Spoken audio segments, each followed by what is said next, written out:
I'm Cassandra Zweigert. This is my Module 8, Leading with a Moral Compass, for my AEP 855 Educational Leadership class.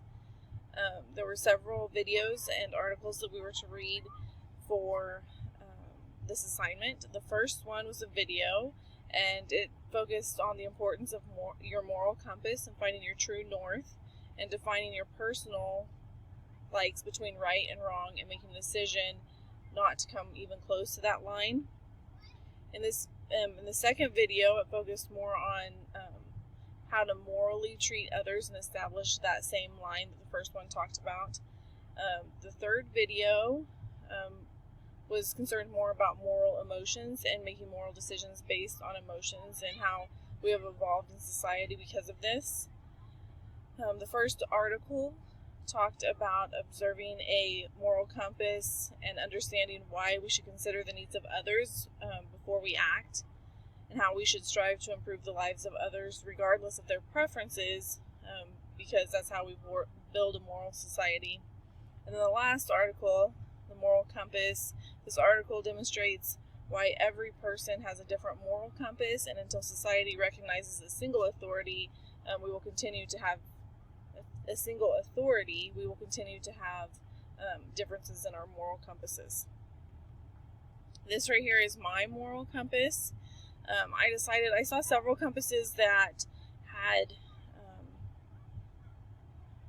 maybe more positive all the way around, and I decided to make my lines very where you could see them easily. So pointing true north, I have what is right: integrity, patience, trust, respect, being dependable, responsibility, compassion, courage, and all those things that I want to be. And then as you tiptoe over into the bottom part, this is where the wrong side is, the evil side, where there's prejudice and sinfulness and cheating and dishonesty. So I always want to be pointing true north. Here are my references. The standard correlation here, this assignment demonstrates this standard because by making a personal moral compass, I now understand and am able to model ethical behavior and conduct myself within a variety of relationships. It's super relevant, especially in this time as we go back to work and we go back to schools, to keep our compasses intact and pointed north.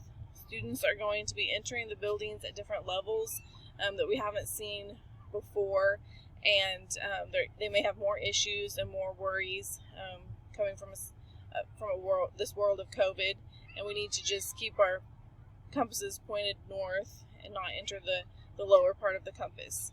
In reflection, I look forward to going back to school this year and seeing how I make decisions based on this moral compass and how it's easier than making it without one and just trying to go through every decision as it comes. This way I know beforehand where my line is and when it's right and when it's wrong. Thank you.